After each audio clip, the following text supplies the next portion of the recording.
တခါတော့ကချစ်စရာကောင်းတဲ့စိတ်ကလေး9ကောင်နဲ့သူတို့ရဲ့မိခင်စိတ်မကြီးတို့ရှိကြတဲ့ဒီနေ့မှာတော့မိခင်စိတ်မကြီးဟာအချုပ်ပညာသင်ယူဖို့အတွက်အပြင်သွားဖို့ပြင်ဆင်ရတော့တယ်သူအပြင်မထွက်ခင်မှာသူ့ရဲ့သားသမီးတွေကိုတေးသေးချာချာမှာကြားခဲ့တယ်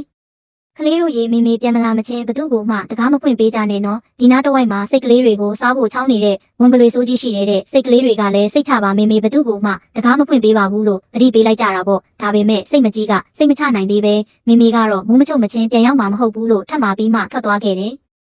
တကယ်တော့ဝန်ပလွေကြီးဟာအိမ်နောက်ဖေးမှာပုံနေရင်ဒါတွေကိုအကုန်ကြားနေတဲ့စိတ်မကြီးထွက်သွားတာနဲ့သူဟာအယမ်းဝမ်းသာသွားပြီးဒီနေ့တော့စိတ်ကလေးတွေကိုအဝစားရတော့မှာပဲလို့ကြံစီတော့တာပေါ့ဝန်ပလွေကြီးဟာအတင်းပေါက်နာကိုအသာလေးကတ်သွားပြီးစိတ်မကြီးရဲ့အတန်ကိုအထုခိုးလိုက်တယ်ဒါပေမဲ့သူ့ရဲ့အတန်ကြီးကအကွဲပြီးကြမ်းတမ်းနေတာကြောင့်စိတ်ကလေးတွေကချက်ချင်းတည်သွားပြီးလှောင်ရဲကြတယ်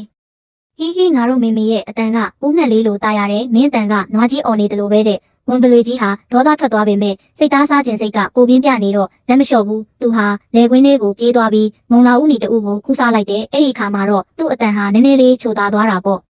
သူအိမ်ကိုပြန်လာပြီးကလေးတို့ရေတကားဖွင့်ကြပါဦးမေမေမျက်စိမ်းလေးတွေယူလာတယ်လို့ထပ်ပြောပြန်နေမျက်စိမ်းလေးတွေဆိုတဲ့အတန်ကြားတော့စိတ်ကလေးတွေကပျော်ပြီးတကားပြေးဖွင့်ဖို့လုပ်ကြတာပေါ်တာပေမဲ့အကြီးဆုံးစိတ်ကလေးကအရင်းပေါက်ကနေလှမ်းကြည့်ပြီးတားလိုက်တယ်နေဦးအပြင်ကလက်ကမေမေလက်နဲ့မတူဘူးငါတို့မေမေလက်ကဖြူဖြူလေးအခုဟာကမဲမဲကြီးရဲ့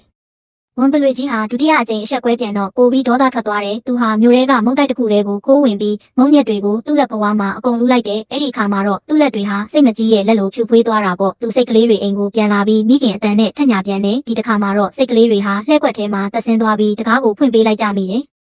ဝန်ပလွေကြီးအထဲဝင်လာပြီးသူ့ရဲ့ကြောက်စရာကောင်းတဲ့မျက်နှာကြီးကိုမြင်လိုက်ရတဲ့အခါမှာတော့စိတ်ကလေးတွေဟာကြောက်လန့်ကြားနဲ့နေရာအနှံ့ထွက်ပြေးပုံအောင်ကြတော့တာပေါ့တကောင်ကခုံအောက်မှာတကောင်ကနရံအပေါက်ထဲမှာတတိယတကောင်ကတစ်တာထဲမှာနောက်တကောင်ကတော့နာယီစင်ကြီးထဲမှာပုံနေကြတယ်ကျန်တဲ့၃ကောင်ကတော့အရန်ကြောက်လုံးလို့ဘာလို့ရမှန်းတောင်မသိတော့ဘူးဝန်ပလွေကြီးဟာစိတ်ကလေးတွေကိုတကောင်ပြီးတကောင်ရှာဖွေပြီးအကုန်လုံးကိုမျိုးချပစ်လိုက်တော့တယ်ဒါပေမဲ့နာယီစင်ထဲမှာပုံနေတဲ့စိတ်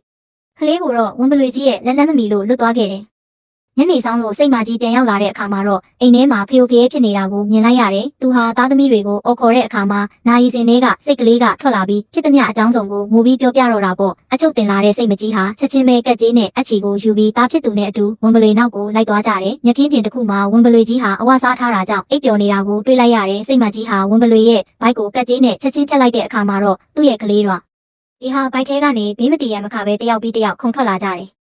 စိတ်မကြီးကကလေးတွေကိုကြောက်ခဲတွေယူလာခိုင်းပြီးဝန်ပလွေဘိုက်ထဲကိုကြောက်ခဲတွေအပြည့်ထည့်အနဲ့ပြန်ချုပ်လိုက်တဲ့ခဏအကြာမှာဝန်ပလွေကြီးနိုးလာပြီးရေငဲ့လို့မျက်နှာကိုသွားတဲ့အခါသူ့ဘိုက်ထဲကကြောက်ခဲတွေကြောင့်အရန်လေးလွန်းနေပါတော့တယ်